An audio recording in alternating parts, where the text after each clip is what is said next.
the rest of our life, the rest of my life is going to be a world of comparison. And I have to figure out kind of how to make that comparison work in my advantage, and just understand that there are some people that are going to be great at things, and we need to stand in awe of their blessing, right?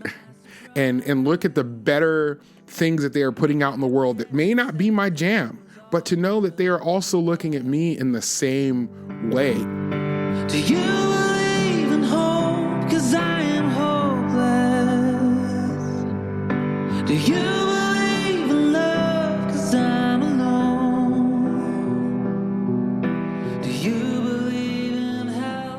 'Cause I am hell. Welcome to the Deconstructionist Podcast. I'm your host, John Williamson.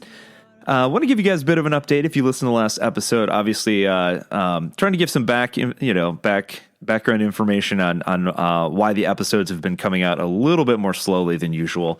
So I'm usually pretty good at handling a lot of things happening simultaneously, but even for me, this is a bit much. Both my parents are kind of in ill health right now. They're both chugging along, but my mom just had pretty major cancer surgery and is in the process of recovering before she's due to start her chemotherapy to hopefully get rid of anything that may remain. But having some kind of bumps in the road along the way and kind of dealing with those. My dad, not to be outdone, also needs to have some pretty major heart surgery, and so that has not been scheduled yet, but is going to be happening fairly soon. So lots going on with my parents, and then as I was getting ready to go up to stay with them while my mom was getting ready to have surgery, I got COVID a second time because I didn't have enough on my plate at that point, and I thought I want to get the high score at life right now. So second round of that, and then finally was able to recover. Timing wise, it worked out okay. I got to go up with my daughter and spend some time with my folks and return the favor of all those years of taking care of me. It was kind of nice to be able to go up and cook and help out and stuff. So if you could keep my parents in your thoughts, your prayers, your good vibes, whatever. And yeah, just lots going on. So all that being said, this is the last episode I have recorded at the moment. And so more than likely going to take September off so that I can, obviously deal with the life stuff, but also have some episodes that are being scheduled as we speak. And so in an effort to be able to not overwhelm myself and also get you guys content for the rest of the year, I'm just going to take it kind of slow for now. But what a good episode to end on before I take a slight hiatus. This one recorded a while ago and been excited to release it. So Tyler Merritt, if you don't know who he is, I don't know where you've been. The man just does a little bit of everything. He's just a jack of all trades and just one of those people you meet where you're like, this guy's amazing, just a kind human being. And just funny and just fun to talk to. And we had such a good conversation. Talked for a while before we even started recording. Just a genuinely good human being. And so if you haven't seen his videos that have made him famous, he had a couple that went viral, including the big one, Before You Call the Cops, that was also showed on Jimmy Kimmel. And he runs the Tyler Merritt Project. He's involved in a whole host of other things. So let me just read you his bio. I think this one's worth hearing. So Tyler Merritt is an actor, musician, comedian, and activist behind the Tyler Merritt Project. Raised in Los Angeles, he has always had a passion for bringing laughter, grace, and love into any community that he is able to be a part of. For over 20 years now, he has spoken to audiences ranging from elementary school students to nursing home seniors. His television in credits, His television credits include ABC's Kevin Probably Saves the World, Netflix's Messiah, Netflix's Outer Banks, Disney Marvel's Falcon and the Winter Soldier, and Apple TV's upcoming series Swagger. Tyler's viral videos Before You Call the Cops and Walking While Black have been viewed by over 60 million people worldwide, with Before You Call the Cops being voted the #1 most powerful video of 2020 by Now This Politics. He is a cancer survivor who lives in Nashville, Tennessee, and just an all-around amazing human being. I had the pleasure of listening to the audio version of his book. Typically, I read the book. For those of you guys who've listened to the podcast for years know that I love a hard copy, so I can highlight it and write notes in it. But this time I was told, like, you really got to get the audiobook. It's something special. And I'm telling you, it is unlike any audiobook I've ever heard. We talk about that in the interview, but he really just brings life into this thing. It's not like your typical, like, we've hired a guy with a cool British accent to read the words that somebody else wrote. No, he narrates his own story, and really it feels like he's telling you his life story. It's got beautiful moments in it all throughout. He'll bring you to tears, also make you laugh and everything in between. It's just an incredibly well-produced audiobook. So highly recommend. But if you got to read it, obviously the book itself is amazing too. So check it out. Follow the work that Tyler does, and you know all the scoop. So, and where to find everything. Website is updated, www.thedeconstructionist.com. It's got everything you need to know about the podcast on there and all the links to everything. So if you want to support us, you can find links to support us with through that website. Otherwise, rate and review us if you could. Subscribe so you don't miss a new episode. And thank you to everybody who listens to the podcast and supports in any way that you can. Especially love the emails and the messages. Really appreciate the support. So thank you guys. And without further ado, I give you Tyler freaking Merritt. From myself, and no one's left to tell my tale. My ship has sunk to my surprise. Welcome to the podcast, and I really appreciate it, man. I know we had some schedule stuff this morning, but thanks so much for being on today. Yo, we are going to have a good time. This is going to be the best podcast you have ever had in your life, John. I feel that. I do. I think that's true. Well, tell people a little bit. Obviously, you've got a bunch of stuff going on, but tell people a little bit about your background and what you do. Sure, man. I guess it's simply put, I'm an actor, activist, author, and I say that I am a full-time encourager, which I hope to be, and a lover of all people as much as I possibly can be. But right now, probably the forefront of my life is my book, I Take My Coffee Black, that's out.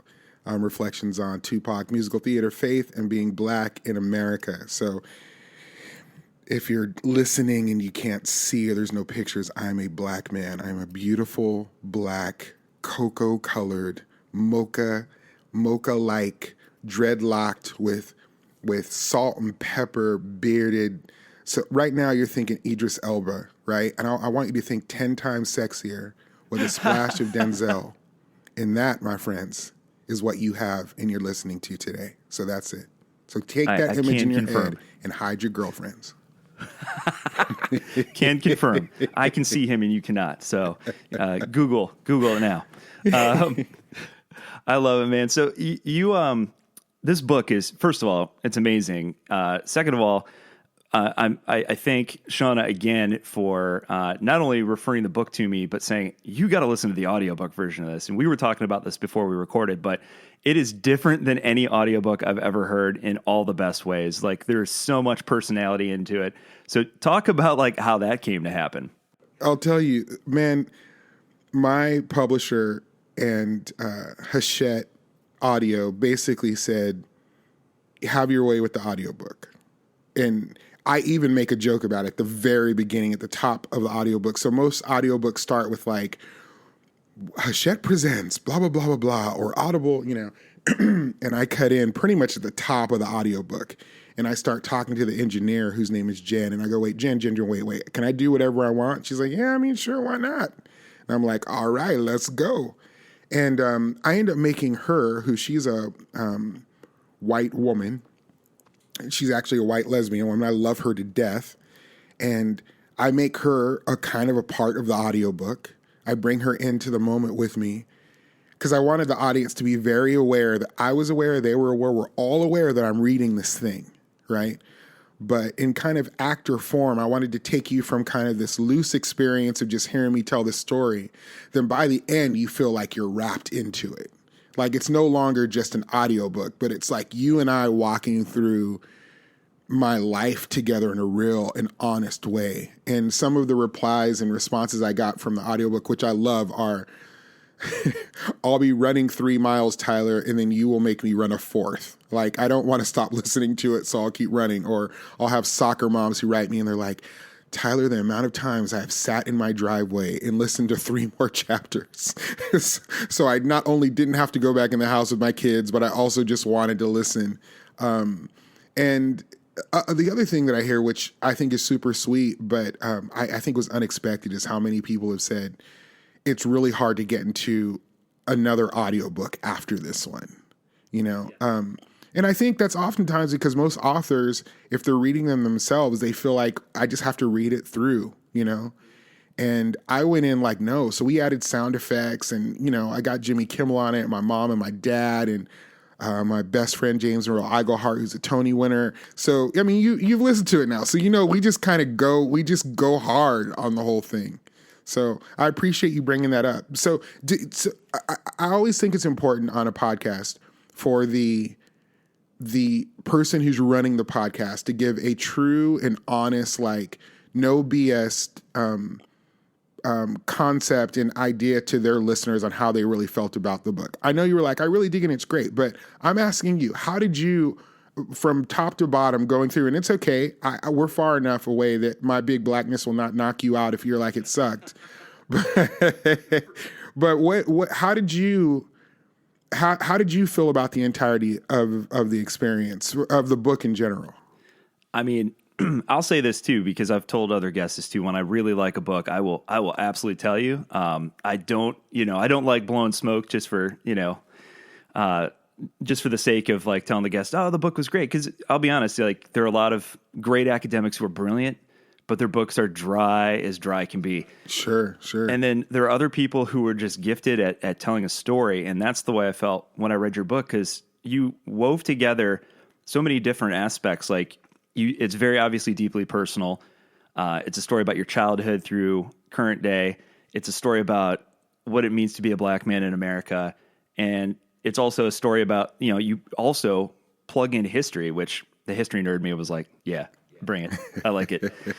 But like, you also factor in like these very important historical facts that play into today. Because I think one of the things, and I'd love to talk to you about this, obviously, is, some of the things that you bring up happened a long time ago, right? Like some of these laws and some of these acts that took place back in the 1900s. But so some people might be, well, why is he talking about this really old law from way back when? But it still has an impact on today, which is crazy. So I really love the way that you kind of wove all 3 of those things together throughout the book. And it was really entertaining and touching, and found myself laughing out loud at work, to the bemusement of my coworkers who are like, what is John doing?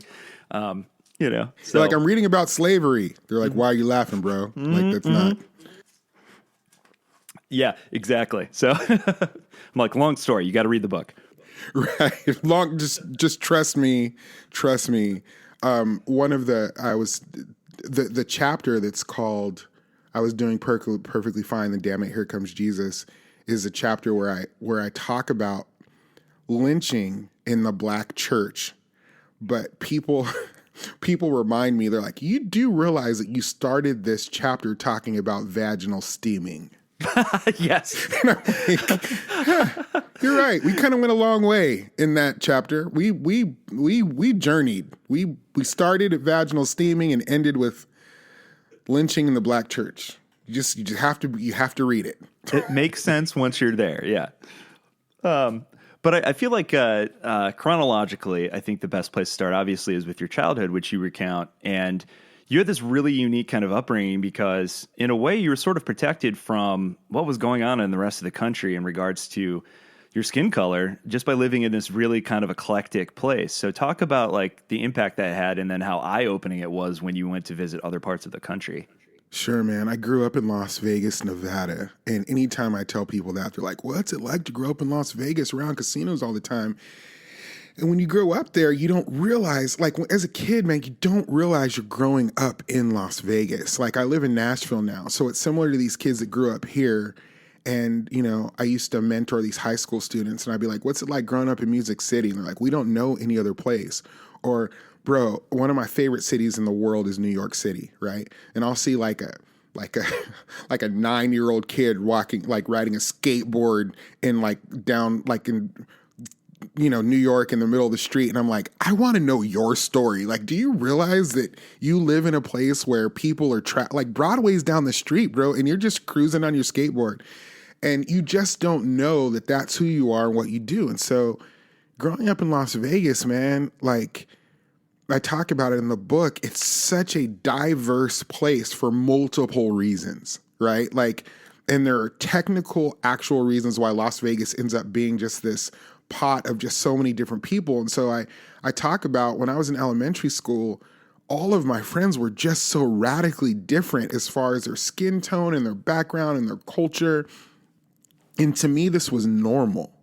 And look, I was very aware of the fact that I was Black. I knew I was Black, and I was very aware. So it was never an issue. I never grew up thinking like color didn't matter. That wasn't it. It was the opposite. Instead, I'm looking at all these different people going, okay, this is how it is.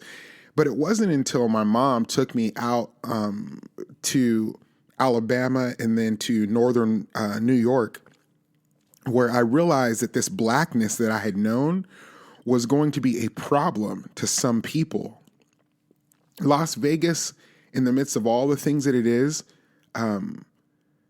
they don't do the best job of pointing out how racisty the rest of the world is. At least when I was a kid, that's how it is. And don't get me wrong, Las Vegas, Nevada, they have their own problems. Everywhere does. But as a child, I just didn't realize it was an issue. And I'm also aware that that's not the only place in the world that exists. But for me, it was this safe place that even now my parents still live there, and that's home for me, man. And living in the South is just such a different experience. Or going to Texas, or I'm constantly reminded of my 6'2" Blackness when I'm not in a place where I can look around and see other individuals that look like me. Yeah, that had to be such a shock. Like I remember you recounting in the book, like the first time, like it really stuck out. Like, oh, for whatever reason, this is an issue. Yeah. I talk about in the book about how when I visited upstate New York, my mom was going to visit a white family. And I'll tell you, man, this is funny because I haven't talked about this specific part a lot. But I went to go visit my mom's friend, and they had a kid. We ended up going fishing, which I have a kid's book coming out in September called A Door Made for Me. And I basically tell this story. And so him and I go out fishing, and we're walking back to go and tell all of his friends about all these fish that we caught. And so we go up to all these different doors, and people are like, yeah, you can't come in. Yeah, you can't come in. And at first I was like, maybe they just don't want fish in their house. Like I didn't really get it. Then finally a woman opened up a door and just straight up said like, yo, that Negro boy can't come in. You can come in though. And I talk about in the book how that was like the first time, like that's something I realized this is something I can't change. Like like if she would have said, your punk friend who, spit in my yard can't come in, it's one thing. I'm like, that's a changeable thing for me. But to say that Negro boy can't come in, that's like, that's some stuff like a Disney villain says, like it defines the core of who you are. And here I was, this is a part I was going to say, which I don't talk about a lot. Here I was thinking I was having this singular moment, right, John? Like where I was like this impactful moment with me that will forever change my life that only I can understand. And when I went to go write the book, I called my mom and I was like, hey, Mom, do you remember that time we went to upstate New York? And she was like, yeah, where all the racisty people were? And I was like, wait, what? Like, and she was like, yeah, man, it was bad. And I was like, so you were experiencing this too? She was like, yeah, we couldn't go to anybody's houses when we were there. We couldn't go to our friends' houses because they didn't want us. And I'm like, as a little kid, I'm having this experience, but you as a grown woman were having the same experience I was. And that was the first time, man, I realized that my skin tone was a problem for some people. And I remember longing to want to come home. And when I say come home, I meant specifically Las Vegas, a place where I felt like I was going to be safe. And even to this day, the idea of longing for home, I think, kind of ties to that experience. Yeah, it brings me back to a conversation I had a couple of weeks ago. I was interviewing a guy from a pastor named Jonathan Martin, and he was talking about a sanctuary and your safe place, and when that becomes disrupted, and trying to find new safe places that you can go to. And it seems like, Las Vegas is clearly that's your safe place that you can retreat to. And the other two things I thought about that's interesting, I think that's shocking for a lot of people who just aren't at this point paying attention, I guess. But I think within the last few years, there's been a disruption in the system where a lot of the things that were already there have kind of boiled to the surface. And so like a lot of people think, well, racism, that's only something that happens in the South, and yet you're having this experience in about as far north as you can get. And people are like, oh, this only happens back in like, the 1960s or, prior to that. It's like, no, this happened in the 20th century. Like, and it's still happening now. Like, we just passed the Emmett Till law just in March. Yeah. Of the anti-lynching law. Like, do you realize that, I mean, how old is your daughter, John? She's 8. She's 8, man. So when she's 18, when she's about to graduate from high school, you're going to be able to say to her, hey, honey, just so you know, we as the United States of America decided that lynching was bad 10 years ago when you were 8. In your lifetime, daughter, we decided that lynching was something that should be there should be a law against it, and man, when you look at the trickle down effect of what history has had on our current day and our present day, it's almost mind-boggling, but also I'll tell you this, bro, out of sight, out of mind. Like, if these things aren't affecting you on a personal everyday level, I joke all the time, like, man, I can't even be like, don't hate the player, hate the game. Like, for all my white friends, they're like, yeah, man, I didn't even know that was a thing. I'm like, yeah, you wouldn't know.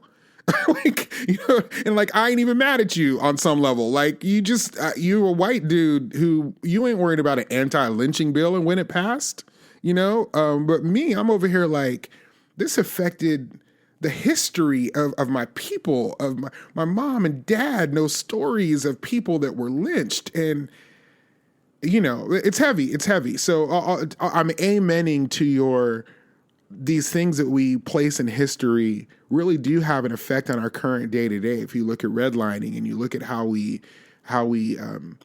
deal with healthcare, all of these things have a trickle down effect from this history that really isn't that far away from us. Yeah, it's great. I read in the article when it passed that it took 12 decades of failed attempts just to get this, what seems like a common sense law passed. Like, this clearly is a hate crime.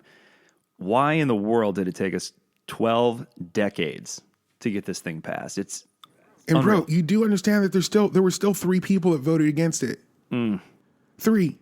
There were 3. How are you so on the wrong side of history that when somebody says, like, can you imagine these 3 individuals' children when they're 20 and, they're learning in college that the bill had just been passed in 2022, and they're reading in their college history books the 3 people that said, no, we want to continue, like, anti-lynching isn't a problem. They have to read the name and realize that it was their father who said no.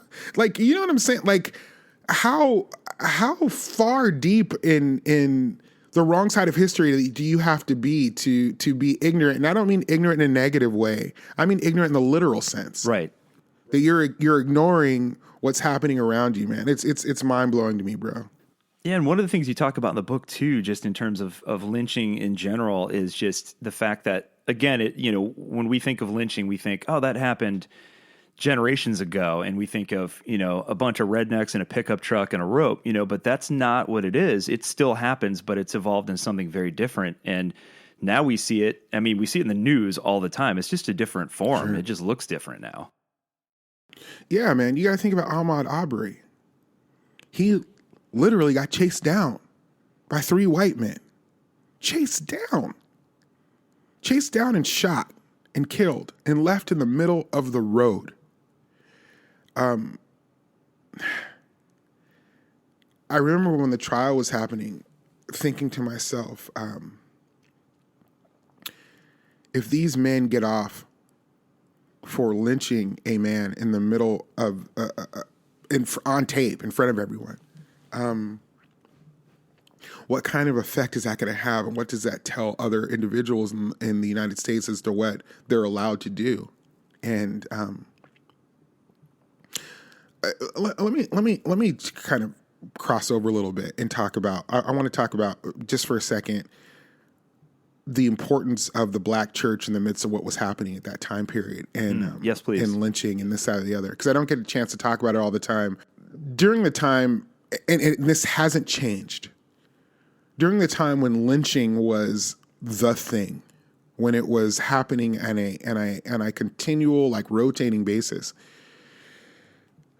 people are surprised to find out historically, especially people that aren't believers or have no sense of, like, kind of faith, that the Bible and the black church was such a hope and a place for safety and reconciliation for black people during the time of lynching.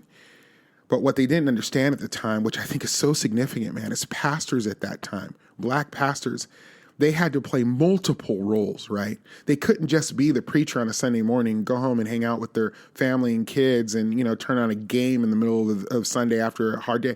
They were concerned about their lives as well. They had to be counselors, consolers. They had to be doctors, nurses. They had to take care of widows in a way that was a tangible way, bro. It wasn't just like, oh, we have somebody here who lost their husband. It was literally like, we are taking care of you because your husband is hanging from a tree down the way. And this was a pastoral role in the black church at that point. And now let's look at 2022, where there are many, many, many churches, and I'm going to say the white church, and I'll say white church. And when I say white church, I don't mean like completely predominantly white, but I'm saying, like, if you can count the number of black people in your church, you probably go to a white church, right? If you're like, but we have like 7, Tyler. I'll be like, dude, your church is white. It's cool. I'm mad about it. That's just what it is.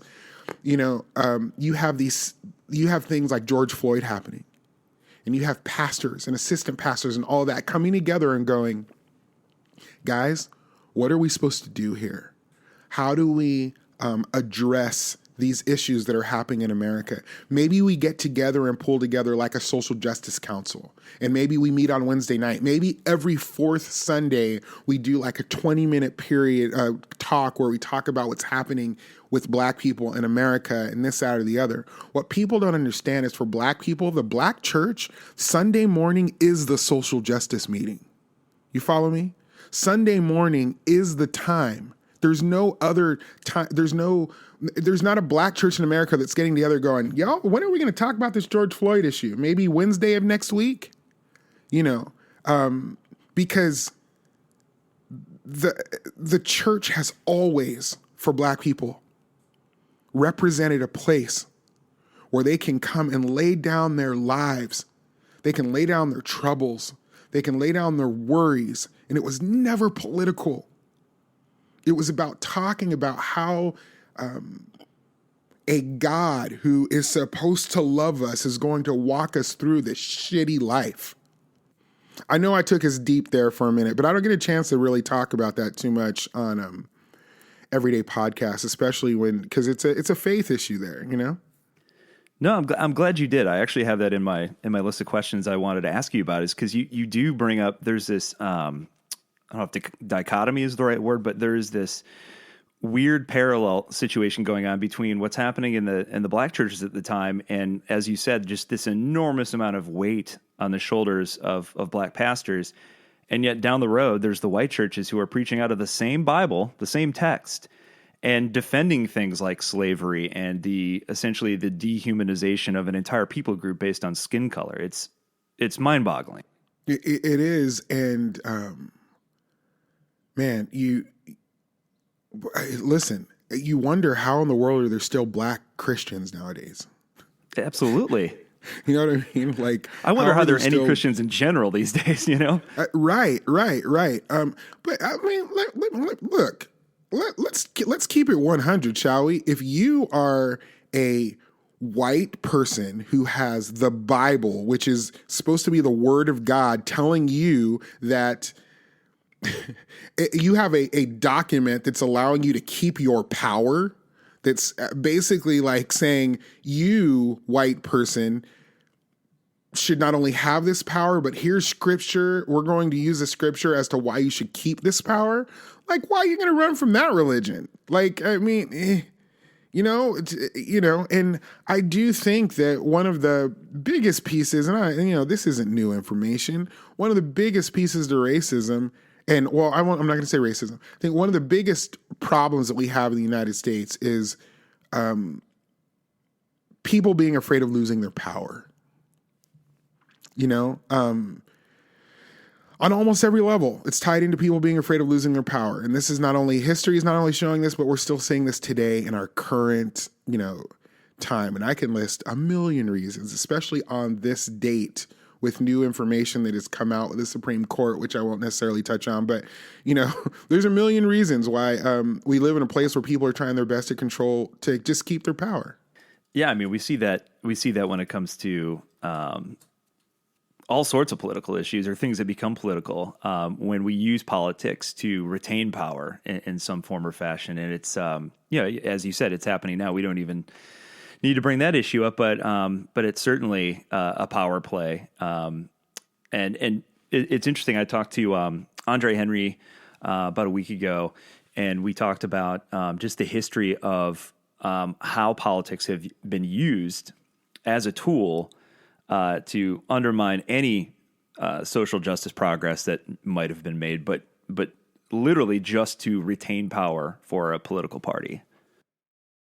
100%, man. You white people, John, get it, pull it together, bro. I know. Oh God, it's bad. The more history I learn, the more I'm just like, oh man, Scotland, I need to move back. So talk a little bit about because I think part of the big part of your story is obviously as you're kind of becoming a man and getting a little older and going through the most awkward years of life for anyone, going through junior high and high school and stuff like that.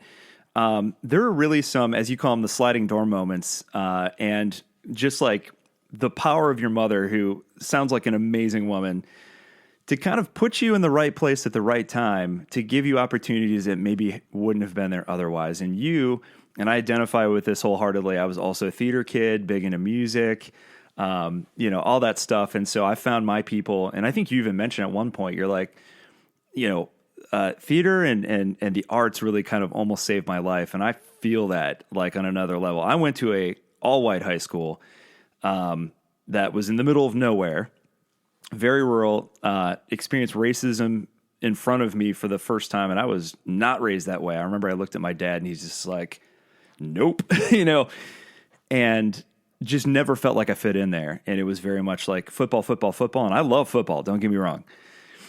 But if you didn't play football, no one cared who you were, kind of thing.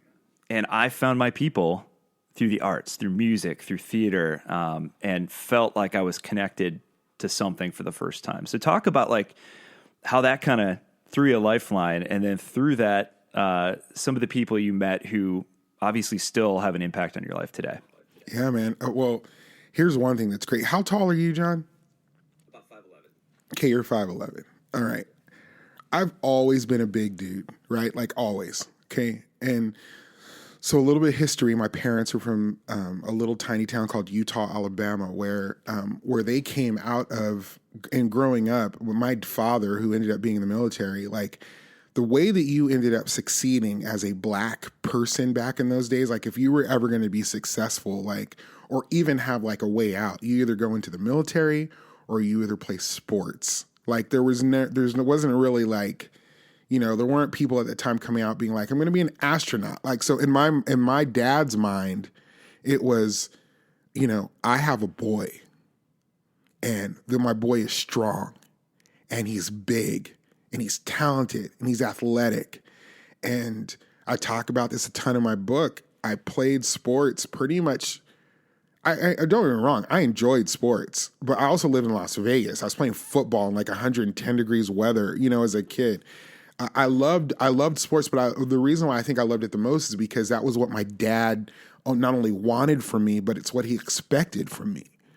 And I was in it deep. To this day, you can go to my house in Las Vegas and there's a closet full of trophies from when I was a kid. And people always laugh when they're like, why are there all these trophies? I'm like, they're mine. I played sports up until I was like 13, you know?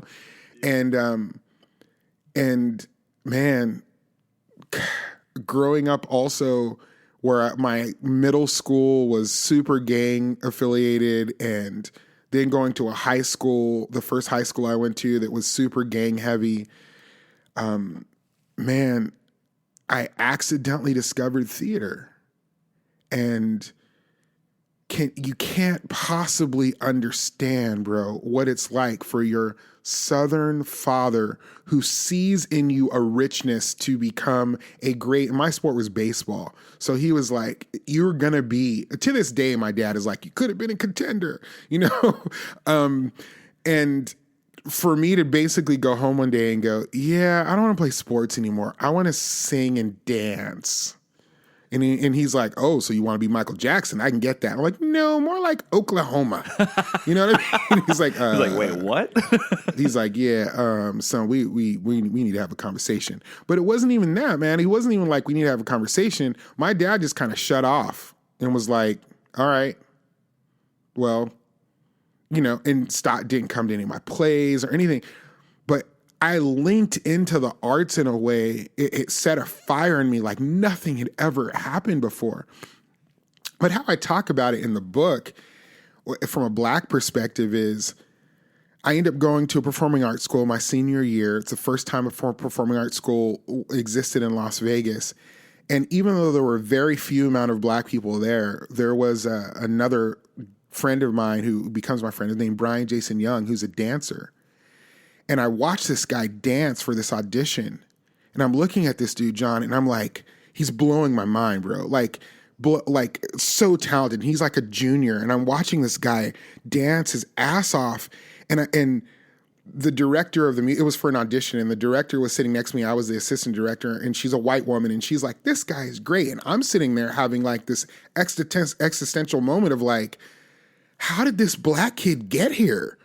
Like, what the sun and moon and everything had to align to have this 15-year-old kid dancing in front of me like nothing I've ever seen before, which made me start to think and wonder, like, how many Black kids are missing? How many Black kids are we missing in the arts because they just didn't know that world existed for them, or that they had the ability to be able to be something great outside of the little world in which they existed, or what their parents expected of them. And their parents are expecting, look, you can't be mad at my dad that him growing up was like, this is what greatness looks like. And he was just raising me to be great. I didn't know there was this whole other world that I could get a scholarship for theater. I could get a Letterman's jacket in acting. Like, what? That's the whitest shit ever, John. Right?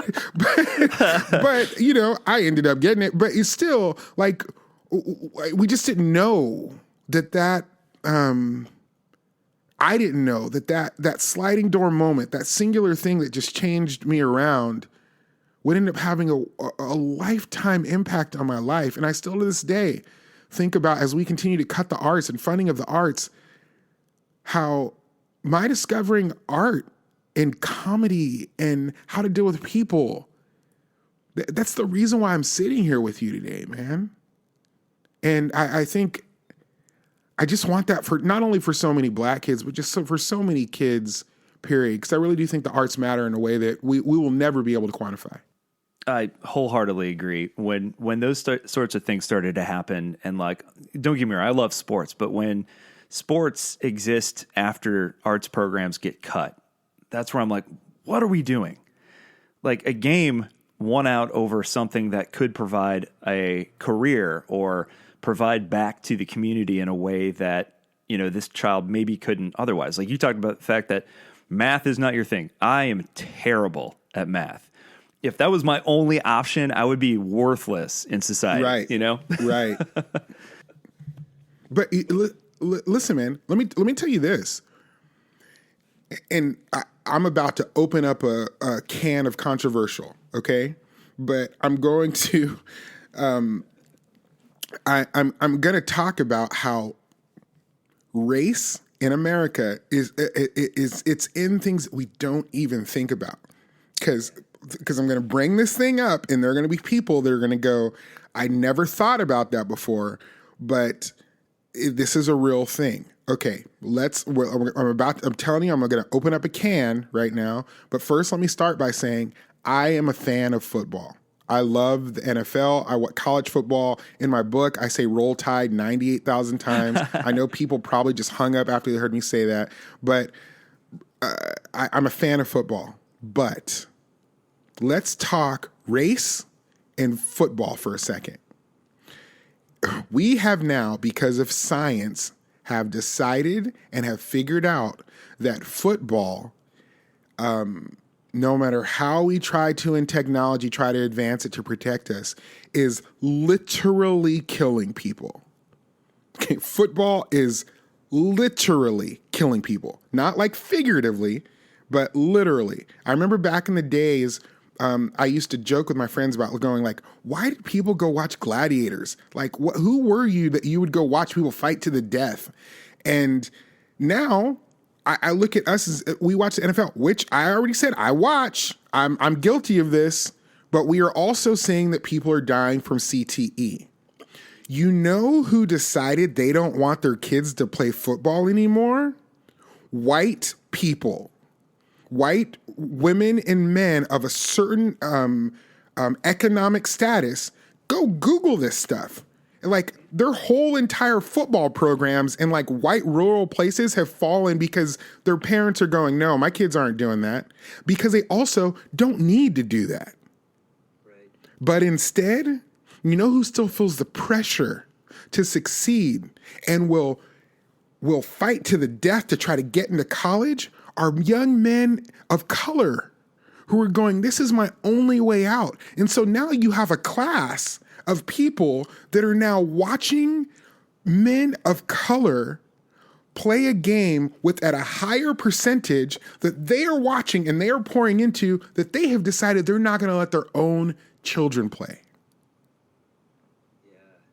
Yeah. You know what I'm saying? This is everyday racism in America that we don't pay attention to.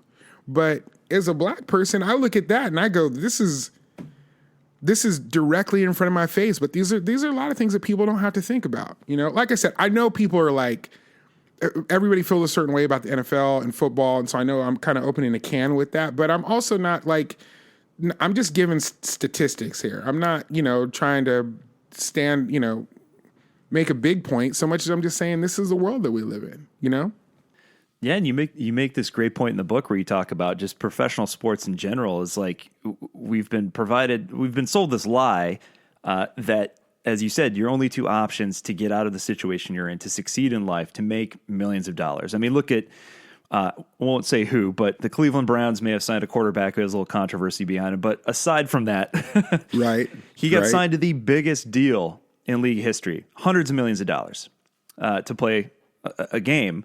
And you point out in the book, like, yeah, if you see your only options to succeed in life as sports or like music, like I remember I did, I went to college to be a teacher, and we had to do observations, and we had to go to different grade levels. And I was at a middle school on the outskirts of Columbus, and it was predominantly black students at this school. Sure.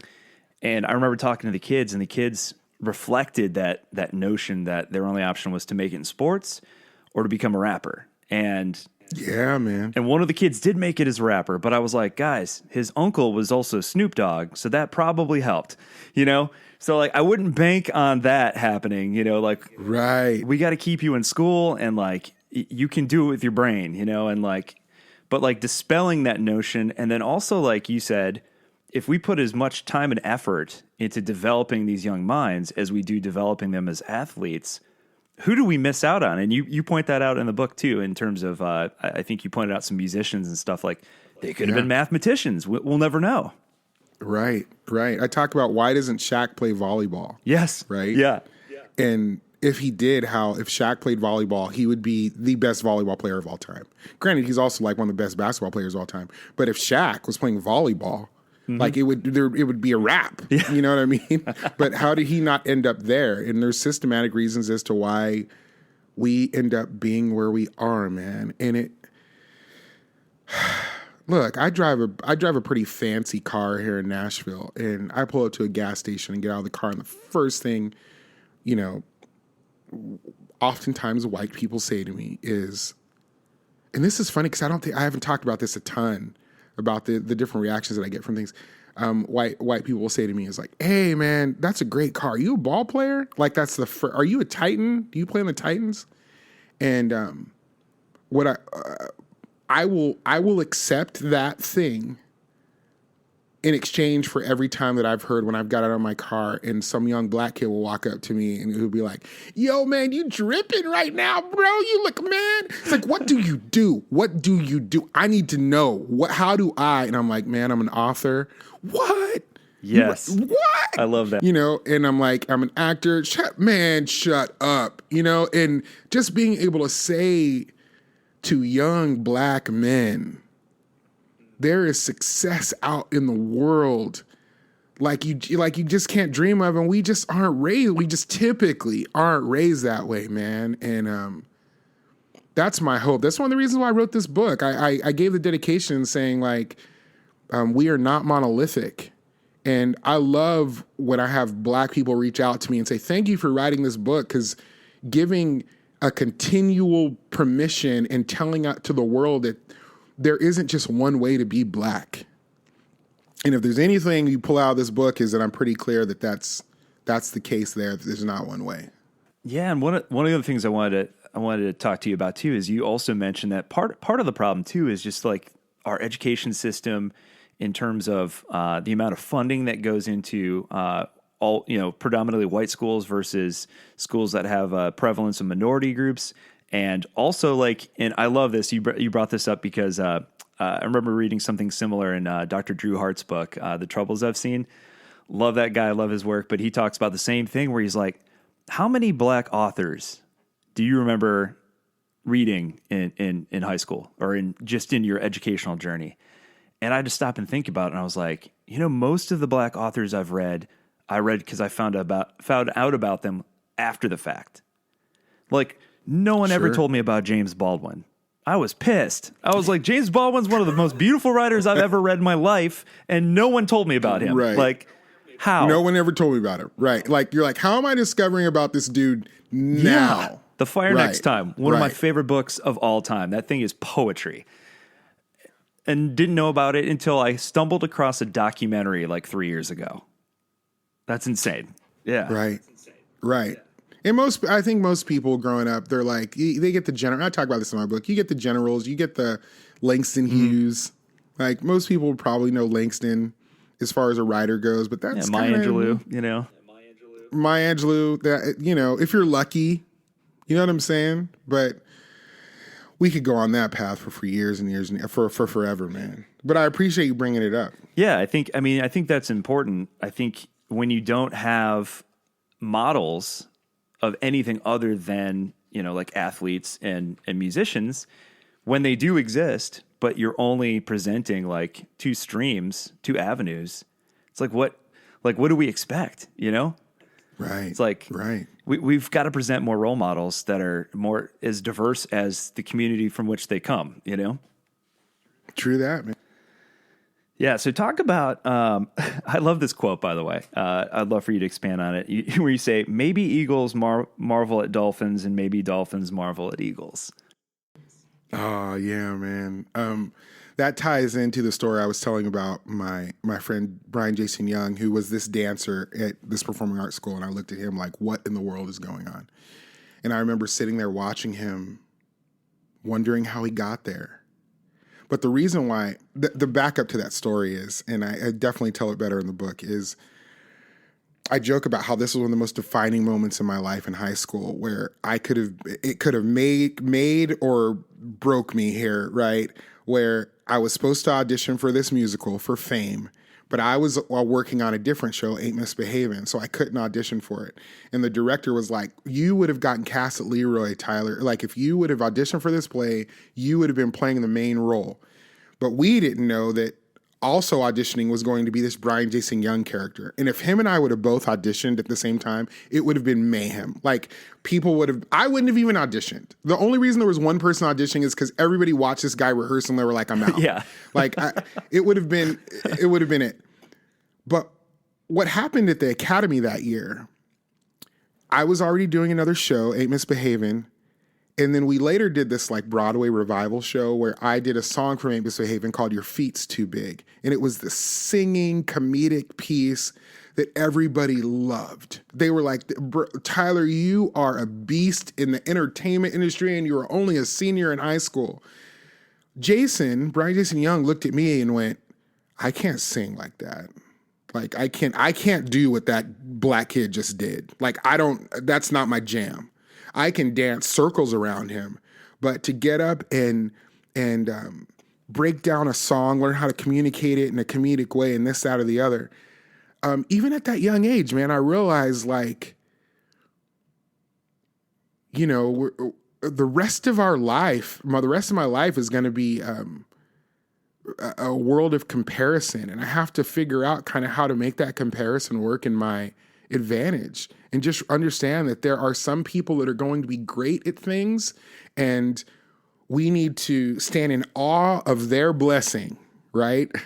And look at the better things that they are putting out in the world that may not be my jam, but to know that they are also looking at me in the same way. And I want to use this moment to say to people that are listening, you are not alone when you're scrolling through social media or on Instagram. You're scrolling through things and you're looking at people and going, oh my gosh, look at what they have. And I'll get really specific. I know women do this often, and I know because my best friend's a girl. It's hard to scroll through and go, you know, as a single woman, go, oh, I see this woman, my friend who now has a family and 3 kids and all of these things. And you're looking at that and you're going, this is ideal and maybe something that I desire, while she's also scrolling through your pictures and going, that single 40-year-old woman is in New York by herself at her Broadway show. That is something I could never do with my 3 busted ass kids. Right? You know what I'm saying? Like, or in the same way, I'm an actor, man. Like I'm scrolling through social media all the time, looking at people. No joke. I'm about to go work on this NBC show next week, and I don't post about it because I have good friends that I know also read for it as well, and I don't want them to go, I read for this thing and I didn't book it. But even though I'm about to go work on this show next week, I can go on social media today and scroll through and see a friend of mine that booked something else and find myself going, oh man, look what they have. When in reality, God, how much better would life be if we were all able to just marvel at each other in the ways that God marvels at us, and just say, yo, this thing that this individual is doing or has accomplished, or this goal or skill that they have, is the perfect thing for them. And that's amazing. And that's something that I learned at a really young age in my situation with Brian Jason Young, going, I may never dance like that, but he's never going to be able to sing like that, like this. And that's okay, because that is how we make the world beautiful. Yeah, because both of you bring something unique to the table, and we're all better for it at having both of you in the world. Yeah. You know, there's enough room at the table. That's what we always say, you know? There's enough room at the table. Yeah. I love where you say, because I know a term that was used a lot when I was growing up when it came to social justice and rights was this term tolerance. And I never felt fully comfortable with tolerance, because tolerance always said to me, well, we're tolerating you, meaning like we don't like you, we don't agree with you, but we'll put up with you and not raise a stink about it. Like that didn't feel like social justice to me. And you talk about it being that like really is the bare minimum. So talk about, and you bring this up a lot throughout the book, and I freaking love it, where you talk about the power of proximity and how it breeds empathy and how we can go further than just tolerance. Yeah, I think you're completely right, man. The idea of tolerance is that we can tolerate each other. We go like, we're in the same room, and because we're all in the same room, we're going to have to deal with each other. Sure. But I don't think that's even a biblical concept. You know what I mean? Like we're all in this world so that we can just tolerate each other. Well, that's not what Jesus said. He didn't say tolerate your neighbor, It's like, what are the greatest commandments? Tolerate your neighbor and tolerate. No. Right. Tolerate thy God and tolerate thy neighbor. Right. You know what? I need to make T-shirts that say that. I love it. I'd buy one. That's fantastic. But for real, man, imagine if we just walk the earth with that being our number one, the bar that we were trying to achieve. And what I talk about in my book, which I mean to the core of who I am, man, gosh, if we allow ourselves to really spend quality time with people that do not look like us or that may look like us and live different stories, to really like take some time and spend moments to learn people's stories and history, that tolerating becomes so much more. It becomes a respect. It becomes an honoring. It can even become like a little bit of envy in a good way of wanting to be able to go like, I may not have lived your life. I may not know your story, but knowing your story and hearing your life from your perspective is making me richer. It's making me better. So I'm not just tolerating you as an individual being different, but now I'm beginning to fall in love with you in a way that I could have never expected if I wouldn't have opened this door to allow you in to who I am. And that's a tangible thing, man, that I think that we ignore. There are people who have sat at desks in their workplace for years now with 3 different people that look different from them, all around them, and have never stopped to go, hey, tell me about your kid in this picture. And why are they wearing a yarmulke? Or let's talk about who you are. And just those moments, man, of trying to find out about the people around us on a level that goes beyond skin deep. That's the kind of stuff that alters who we are as people, man. You never know the richness. You never know the richness that is right around the corner from you unless you stop and look and ask and take it in and take away some of these internal fears that we have and just go, you know what, I'm going to bypass this fear and I'm going to take a step forward to see if there is an ability to love someone better here and go beyond this just toleration in this dancery. You know what I mean? Like we're just going to deal with it as we go.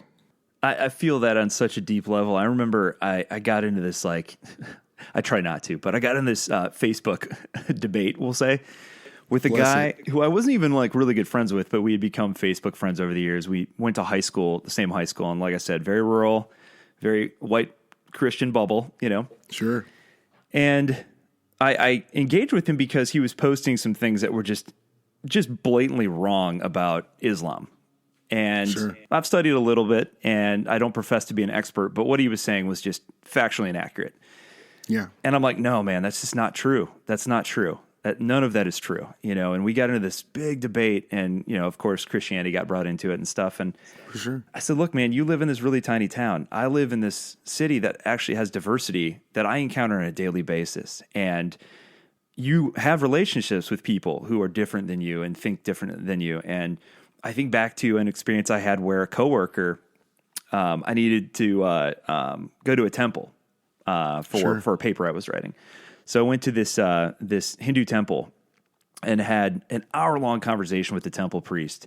It was one of the most spiritually just beautiful awakening moments I've ever had in my life. Right. They could not have been more welcoming, welcome me to this giant feast. No attempts to convert me or any of these other things, but I saw the heart of these people. And I told him, I'm like, look, man, I can't unknow that now. I can't unsee that because I know them on a level now that I didn't before. And so I can't just blatantly parrot these things that you're saying and believe those things to be true because I know the truth now, Wow. And like, I can't go there with you. I just can't, and I think that's so true though, Yeah, man. And listen, I talk about this in the book as well. Like, I'm going to go here for a second, which I don't think is unusual on your podcast, but when I hear, especially my Christian friends, granted, my circle's gotten a lot smaller as far as putting people around me that trust and kind of feed into my peace, but I also have a broad social media world where when I hear my Christian brothers and sisters talk about gay people and what they think gay people are and who they are, my number one thought is you don't know any gay people. Right. Like, you don't know any gay people. I joke about how I'll have some guy go, I don't want that gay guy around me because I don't want him to touch my booty. I'm like, you are not hot enough for any of my gay friends. Right. Like, none of my gay friends would mess with you, bro. Like, never. There's not a world that exists. Like, no gay friend I have would ever want you ever, period, bro. Just no. It's Exactly. facts. I can tell you no gay people. Right. But I think, and I, like what I talk about in my book, like I grew up around a kid from a small age to us becoming adults. He came out to me eventually, and I've known this kid since I was like 7. And I'm hard pressed to have anybody stand in front of me and try to tell me what they think about gay people. Because gay people are not, it's not theoretic for me. It's not an idea for me. Like, they're my friends. They're my family. And it's always so interesting, man. I'll go so far as to say probably 93% of the time, you can take a parent, especially like in a right-wing kind of fundamentalist kind of world who feels a certain way about gay people or trans kids or whatever. It's amazing how quickly their personality and their ideas change if suddenly their kid comes out. Yeah. Right? Now, granted, I'm saying this like 90-ish% of the time because you have the other grouping that are like, I'm never going to deal with it. But you can be one of the most hard-pressed, fundamental, like Christian, like whatever, feeling a certain way about gay people. And then your kid who's like 18 decides to go, this is who I am. And suddenly you are left dealing with like, how do I deal with this love of this person that I have, and now understanding that this is their life choice. And you're almost forced into a situation where that proximity gives you no other option than to love the person in front of you. And it ends up being a beautiful, beautiful thing to watch. And is also a super incredible study on once you are forced to be in proximity with that thing that you may fear or may not know, how you can't help but to shift in your ability to love that person. That's so funny. I just interviewed a woman who would tell you she was came up like a fundamentalist and very staunch, and that very thing happened where her daughter came out, and it ruptured everything that she thought she believed. And like you say in the book too, about your gay friend, and she said the same thing about her daughter. And I said the same thing to my best friend one of my best friends in high school came out to me our senior year. We were at a drive-in movie theater, and I could tell she was terrified, and we always knew, And we're like, we knew. You may not have known. We knew. Right. But we all kind of had the same reaction where our gut reaction was like, I love you anyway. Like my first reaction wasn't, hang on, what does my Christian, Christian upbringing say about this? My first gut reaction was like, I know you and I've known you since you were a kid, and nothing in this world will ever change the fact that I love you, period. That's beautiful, man. And what you just said, I think there are so many young people and adults too, man, adults that feel like they will probably never come out because they are concerned that they won't hear those words. And though you say them lightly and easy, and that's just what your heart is, man, there are so many individuals in the world right now that are still fighting because they're afraid that they won't hear those words, man. And it was easy for you, and it's easy for someone like me to go, I just need you to trust my heart on this. But there are people in the world who are waiting to hear those words, man. And I just want to encourage anybody who's listening to this right now that there are so many people in this world that can be a safe place for you. And I am one of them.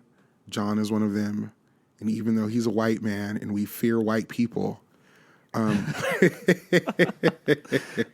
we are a soft place. We are a soft place to land. Absolutely. One of the things I want to talk about, one of the threads throughout your book is, it kind of goes back to that cliche, when one door closes, another door opens kind of thing, where you've had some things that have happened to you in your life that were obviously incredibly disappointing. And I think a lot of people listening to this podcast can identify with the fact that the church has failed us a lot, and you've had some instances in your past where you talk about when you first became a youth pastor and, just kind of the way in which they handled it, and then later on, again, getting involved with the church and then having things kind of fall apart on you. And so, but all of those things kind of led to where you are today. So talk about like how those things kind of falling apart led to essentially what would become the Tyler Merritt Project. Yeah. My friend Glennon Doyle, she talks about how when you're at the very bottom of something, like that the richness and the rebirth is soon to come, right? When you're at the bottom, in the moment when you're in it, it's really hard to look at, but there are very few times in our life where we look back and we're at the bottom of something that we didn't realize that the next thing that was to happen is to rise from it.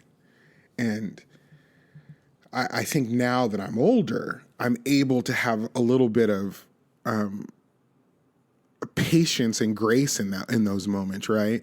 But when you're going through them, especially in your 30s, you're thinking like it's over. You know what I mean? And my life is over. And I don't want to give too much away, but like many people that are listening to this podcast, I'm sure, like I worked in a church. I had what the church would call a moral failure, and the church I was working at the time kind of wasn't equipped on how to deal with it. And there were a lot of factors that went into it, which I talk about in my book. It was much deeper than what I just applied it to. But I remember coming out of that situation and thinking like, well, that's a wrap on me being able to have any sort of impact on the world now. Because I've had church leaders who've looked me in the face now and pretty much said, you're worthless. And thank God I had a mom who was like, boy, you better stop it. Stop. Tyler, stop it. You are not what they say you are. You are who he says you are. You are who I, as your mom, say you are. And that was just one incident early on in my 30s that I had to take a moment and say, I am more than what the church says I am or what I can be.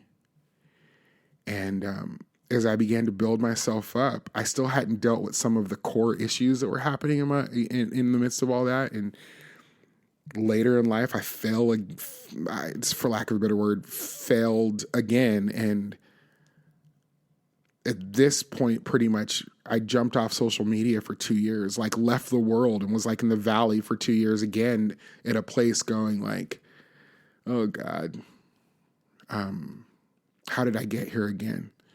And again, I had to have my mom say to me, and some of the young people in my life, some kids who can't see the bad in me. They only see the good, right? Look at me and say, like, you are so much more than your failures. And having some of my high school students that I mentored at the time, some of these black kids on the football team looking at me being like, yo, it's your realness and your brokenness that allows us to hear your voice. It's your realness. Because we're not trying to deal with people that walk in the door like we've never been through anything. Even talking about that makes me a little bit emotional, thinking about how sometimes in our most broken places, those are the places that we are getting built up to be the strongest, you know? Yeah. And we don't have the ability to see that in the moment. But looking back now, if you would have told me in those deep, dark moments, I would end up writing a book about those deep, dark moments. And I'll tell you what's funny for people that are listening to this book right now. They're like, so wait, if they're listening to this podcast right now, they're going, wait. You talk about vaginal steaming, you talk about lynching, you talk about the church, you talk about your parents. What is this book? Like, what is happening here? And there's really no way to explain it unless you're in it, because I purposely kind of reel you in on learning history, laughing a lot, but also getting to talk to you about how like kind of God affected me in a pretty kind of special way in my bro. Yeah. I even have a hard time like, because I never heard the term brokenness or broken used so many times until I experienced like kind of what more charismatic evangelical Christianity. And I'm like, man, you know, like it's not even brokenness. It's just we're going through what it is to go through the human experience. 100%. Like, we're just being real human, you know, in these moments. And like everybody, I mean, if I'm broken, everybody's broken in some form or fashion. Like we're all just 100% what it is to be alive, you know? And like, yeah. And I don't hide too much away from the word broken, because I feel like everything that's broken can be rebuilt, you know, everything that's broken can continue to be constructed. And, I think if you're looking at broken, like that's broken, this is a broken toy, you need to throw it out. That's one thing, right? It's another thing if you're going, there was a period of time where I was walking tall, but now I've been broken down from that. You know, that's a different way to kind of look at it. But I feel you. And I think that's just our human experience. Yeah. You know? And sadly, we fight against that human experience too. We end up covering that in shame, right? And which I talk about a ton in my book. Like we find ourselves, one of the undertones, another like theme of my book is talking about how if every person who dealt with shame we just kind of threw away, how many people would we lose in this journey? Like, and I talk about in the very last chapter of my book, which is one of my favorite chapters, where I say to the reader, like, you've now walked with me through so many things. But here I am, still. Here you are, still. And I hope that you can see that no matter what we've walked through together, you still have a voice. You can still use it. And how many people have we lost that have gone, I no longer have a purpose here because of the shame I'm walking with, you know? Right. Makes me think of, you'd really like, or one of my favorite theologians, authors, whatever you want to call her, speakers. Mm-hmm. Dr. Jacqueline Bussey wrote a book called Love Without Limits. And I got to hear her speak. Oh, it's so good, man. I got to hear her speak about it though, and one of the things, I don't even know if it's in the book necessarily. I think it's in one of her 2 books. She has another one called Outlaw Christian. But point is, she talks about scars and how scars are points of shame historically. Like we try to hide our scars, and she's like, no, you got to show your scars and wear them as a badge. You know, like that's scars are something that show that we're alive. We survived. We've seen some shit. And we lived through it to talk about it, you know? That's a sign of strength, not a weakness, you know? I love that, man. I love it. There was another sermon I heard too a long time ago where one of my friends, Mel, she's a pastor, and she did this sermon that I thought was brilliant. She talks about, she had this picture of a bull, this very, very ancient China bull, and it had cracks in it. And then she talked about this ancient practice that society had when they would get a crack in something, they would repair it, you know? But instead of repairing it in the way that we might, where you try to hide the cracks, they would use like this gold filler. And so the cracks stood out, but it was it'd become this beautiful thing where the cracks were now seams of gold. And that was intentional. And I thought, that is completely contrary to the way we operate. Absolutely the opposite of the way that we walk through, especially in Christian culture. Yeah. Oh, yeah. Yeah, we need to get rid of the shame wagon we need to jump off of at this point. Yeah, I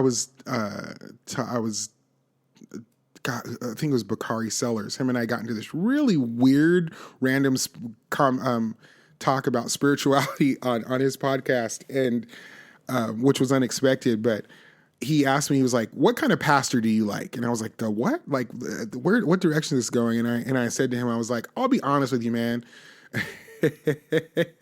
I'm like, man, I want my pastor to be like real enough that he just might get fired. Yes. Like, I need my pastor to be like, I need him to not be so far that he's going to ruin the church, but I need him like right there on the line. Yeah. Like that when he's preaching, you know, he's preaching from from a real and honest place. Like that's the pastor that I need. Yeah. Like just once when something truly fucked up happens, I want a pastor to get up there just once and say, guys, that was immensely fucked up. Just once. Because we're all thinking it. And God's probably thinking it too, you know? Like, just be real. Right. And man, I've worked in kids ministry before. So, you know, in kids ministry, when you have the pastor's kids come in and you have the pastor's kids come in and they're talking shit about their parents, right? And you're like, oh, so your dad is a prick. You're like, yeah, he is. He's horrible. And you're like, okay, I thought he was. Like, we all think he's a prick, but thank you for justifying that here in this Sunday school class. You know what I mean? Like, he's much cooler in real life than he is on stage. Like, he's actually an asshole, right? Is he? Cool. All right, great. 100%. Yeah. That's so funny. Well, one of the things the thing I want to end on, because I know we're definitely getting over time here, was kind of the journey that really took you to a place where you came out of this, as you put it, you know, this period of time where you're off the grid completely, and your confidence is shaken, and you're like, what is my purpose? And kind of, you know, wandering through the desert, if you want to call it that. And then you put out this video that to this day chokes me up, called "Before You Call the Cops." And so tell me about like what inspired the video. And you do mention that every piece of that was intentional, and you can tell. And it's absolutely beautiful, and it went obviously super viral. Yeah. And so talk about first like what went into it, and then how did that change your life? Because obviously it had to have in many ways. Yeah. So what birthed it is in chapter 1, I talk about the chapter 1 of our book is called "If She Only Knew," where I encounter this white woman in a truck as I'm about to cross the street.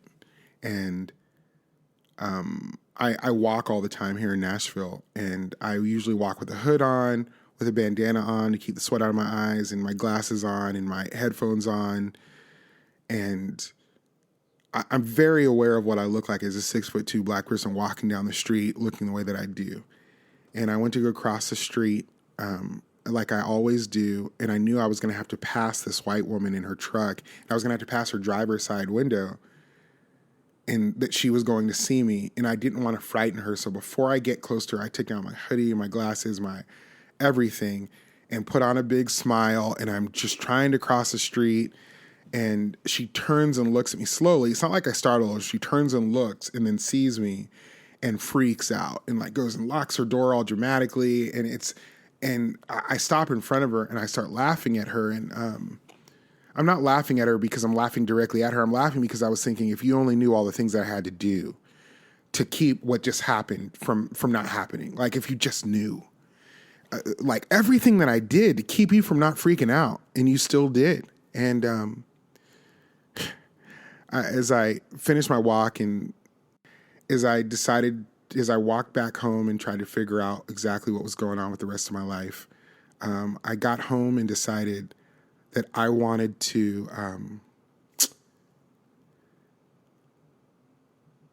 try to express to this woman, like if you knew who I was, if you had an actual concept or an idea of who I was, you might actually love me. Not only love me, but like really get to know me. You might want to get to know me. Not only love me, you would think that I was the best thing that ever happened to you in your life. And so I came home and I decided to make this video just kind of talking about who I am and what I'm about. And it was important for it to call it before you call the cops, or it starts off by saying, before you call the cops, I want you to know. It was important to do that because I don't think people understand that calling cops on black people, it's a matter of life or death. And people are starting to figure that out now, right? Like when, you know, if that old white lady decides she wanted to call the cops on me, suddenly cops show up not understanding what I'm about, what's going on. She has put her fear of her own personal fear into this cop now who's now going to, like, it can be a life or death issue, which we have seen now time and time again on video. And I just wanted to say to this woman, like, this is who I am. And look, I want to be really clear here. It wasn't because I was trying to humanize myself to her. That wasn't it. It wasn't because I was going, you need to understand that I'm a human. No, that wasn't it at all. It was instead me just going like, look, if you just knew me, if you knew that I was walking to this bench right now because I was trying to go and see my mother and I love her more than anything in the world, if you knew my dad was military, if you knew that I hate spiders and they're from Satan, if you knew that bananas are disgusting, if you knew that I know every single word to the NWA's Straight Outta Compton, every word, because I grew up in the hood, but I also know every word to Oklahoma, maybe you would reevaluate what you want to do with your next actions. And man, I put this thing on video, and I'll be honest with you, John, like I had created this piece of content and I watched it and it was this is honestly what happened, bro. I watched this and it's three, a little bit over 3 minutes. And I went, I don't know how good of an idea this is. Nobody's going to want to watch. Nobody's going to want to watch me talk about myself for 3 minutes. This just doesn't make any sense. And then it was like 1:30 in the morning. And so I sent a video over to my friend Lisa, who lives in California. And I was like, hey, I just made this video. What do you think? And she texted me back and she said, this feels holy. And I went, okay, well, I guess I'm going to post it then. That's cool. And in the video, I wasn't wearing a shirt because I was trying to like be very like just open and naked before the world kind of, and my mom to this day is like, boy, why did you not wear a shirt in this video? And I was like, look, if I knew 100 million people were going to see it, I would have put a shirt on. Like I would have left that piece off of this whole thing. And I look back now and that video changed my life. And it was just me telling the world who I am as a black man. And it was shocking to see how many people just needed to have a little bit of proximity in their life, And I talked about it in the book about how it all wasn't like rainbows and flowers with that video being out. But I do think that there's a lesson to be learned here, that sometimes when there's something that's in your heart, take forward movement and bringing that thing to completion, because you never know what kind of impact it's going to have on the world. Oh man. And little did you know, I mean, it's, you talk about this too in the book, where it goes viral not just once, but it goes viral a second time, because Jimmy Kimmel, talk show host, going through a tough time with his child, and also aware of everything that had been going on in the world, sees it and asks permission. Hey, can I show this on his talk show? And then it blows up again. And so, like, in what ways did that, obviously as an activist, maybe, reluctantly so, as you mentioned before, but it clearly is something that opened up a lot of doors for you to be able to do a lot of amazing work. So how did it change you in a differently, maybe the second time around? I'll tell you, the Jimmy piece was good. And don't get me wrong, like, that definitely expounded. But by the time Jimmy used it, it had been like everybody had seen it. I feel like he was kind of on the backside of it. He even joked about it. He was like, this video's old, but here it is. But I think the biggest impact of that is that it was around the time of George Floyd, and I had made the video 2 years prior, right? So it had gone viral 2 years before George Floyd, and I was off social media when it started to go viral this second time. I was completely gone because I was still in my like, woe is me, I'm never going to be able to do anything good with my life. And little did I know that, like, the Tyler Merritt Project, Before We Call the Cops, was trending on Instagram while I was like in my woe is me. Right? He's like, you need to get back on now. That's my friend Joy Reid. That's what she said. She was like, you need, because I sent Joy this other video that I made called The Playlist, which has now been called, I think, Walking While Black, if you look at it in social media. I sent it to my friend Joy, and in this video I didn't make for the world. I just made it for me because I had been in the desert for 2 years and I was walking every day, and I thought this video was kind of funny of like what I was listening to in my headphones. And I sent it to Joy, and Joy was like, "You need to post this shit now. Pull it together. And then Jimmy's wife Molly too hit me up and was like, "You need to like pull your shit together, bro. Like, you are a voice that needs to be heard in the world right now. So whatever you're going through that makes you think that your life is so bad, like, we need you now." Right? And it's that lesson that I try to pull on to a lot of people nowadays, where I'm like, yo, kick your shame to the curb. Like, kick your shame to the curb and get in this fight with me, with us, because there's things going on in the world that only you, and I need your listeners to hear this, man. There are things in the world that only you, specifically you, can have an impact on. Your unique, beautiful, wonderful self that I can't do, that John can't do, that only you can do. And we need you to do that. And in my case, sure, it just so happens that everything fell in line, and the world ended up seeing this piece that I had put together. But look, that may not be your story. I don't know what your story is, but you need to know that we need you now more than ever. So kick your shame to the curb and get back in the fight. Bro, I think that's where we got to end it.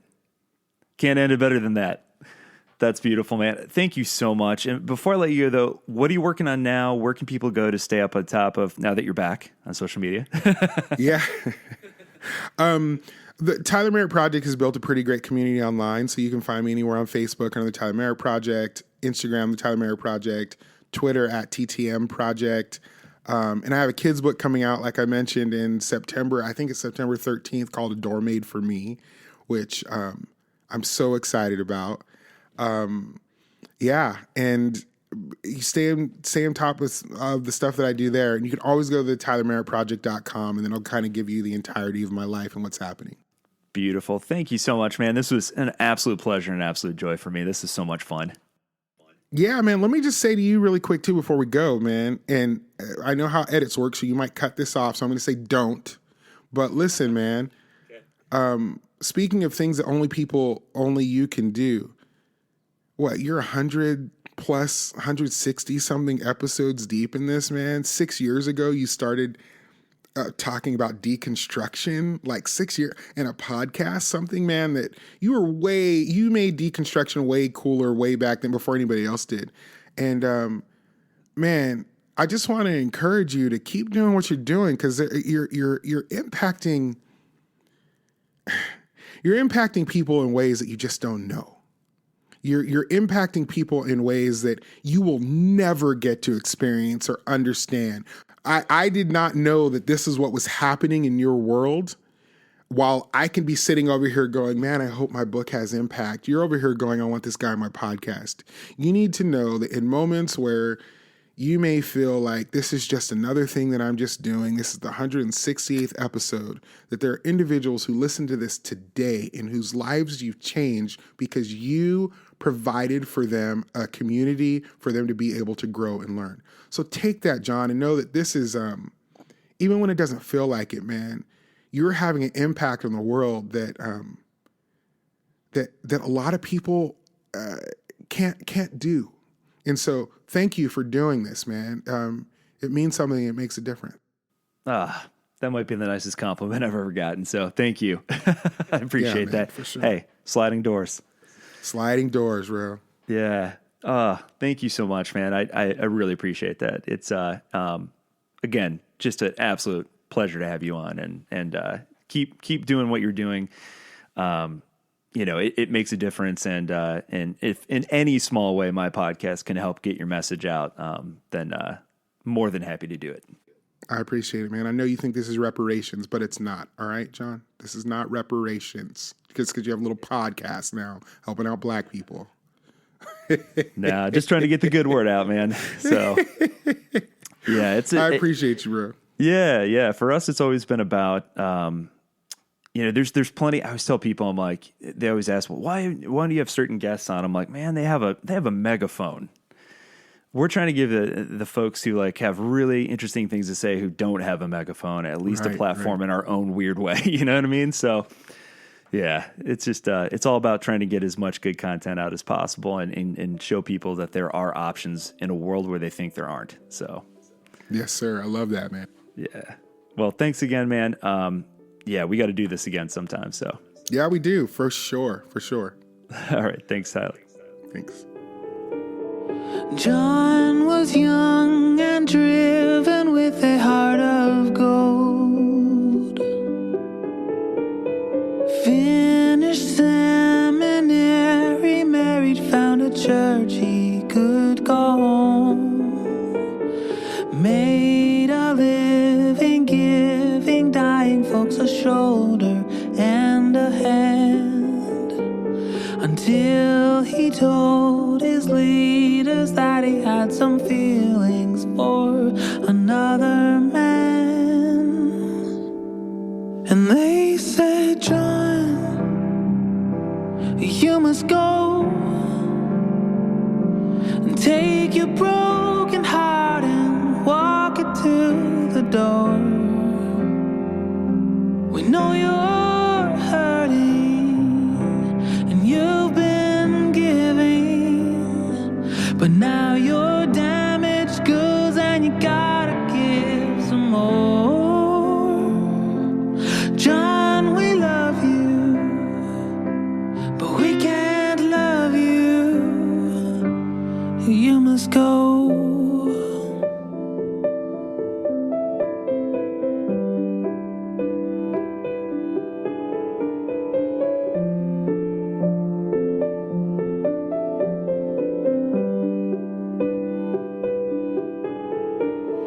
Jen could sing a song and channel the divine.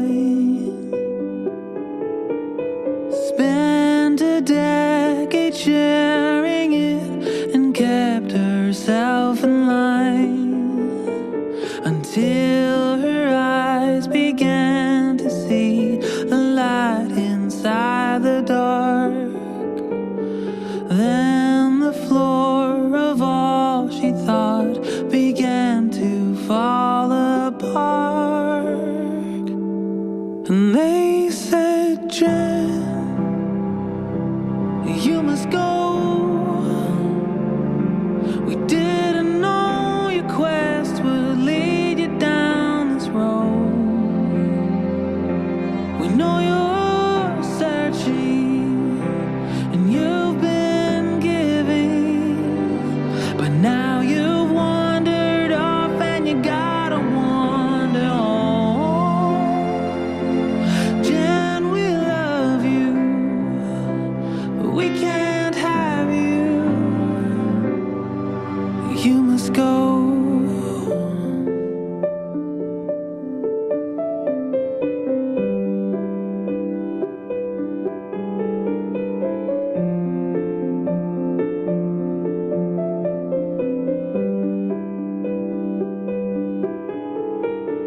Jane was born with skin darker than her peers.